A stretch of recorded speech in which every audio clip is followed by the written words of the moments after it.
नमः शिवाय। एक योगेश्वर को सम्मान देने के लिए राधा नाम का इस्तेमाल हुआ। लोगों ने उस कैरेक्टर को स्थूल में इतना ज़्यादा चटपटा बना दिया कि हमें अपने आराध्य के लिए दिन भर में 4-6 लोगों से लड़ना ही पड़ता है कि ऐसे नहीं थे वो, जिनकी 16,108 पत्नियां बता रहे हो।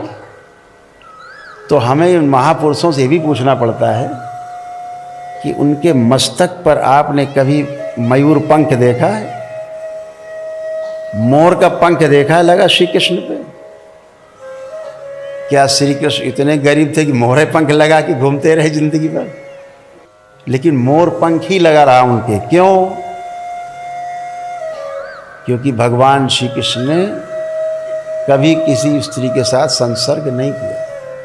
ऐसा माना जाता है कि मोर पंख का अर्थ होता है कि मोर कभी अपने जीवन काल में मोरनी के साथ संसर्ग नहीं करता है, शारीरिक संबंध नहीं बनाता, फिर भी संतान पैदा होती है।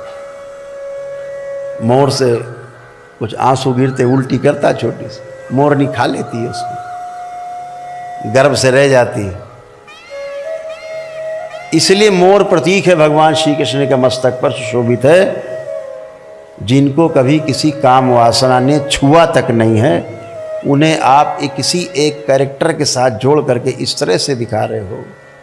और मैंने तो एक पुराण पढ़ी हुई है पुराण, 18 पुराणों में एक पुराण भी है जिसमें इतना गंदा गंदा इतना गंदा गंदा लिखा है कि यहाँ बैठा कोई माता पिता अपने बच्चों को पढ़ा नहीं सकता। उन योगेश्वर के बारे में ऐसे लिखा।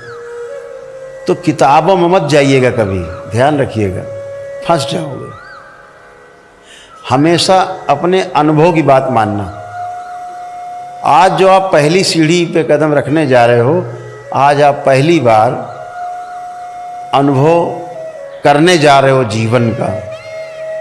अभी तो शरीर के सुख देखे हैं, जो जीवनगत सुख है उस सुख का नाम है निरंतर सुख, जहाँ कभी सुख की बीच में कटिंग नहीं होती है। निरंतर सुख है वो आपका अनुभव से ही आता है, जीवन से ही आता है। शरीर में सुख और दुख आ सकते हैं, जीवन में आप चाहें तो केवल सुख ही सुख हो सकते हैं और निरंतर सुख बना रह सकता है। कभी दुख की तरफ लौटेगा ही नहीं, दुख होगा ही नहीं।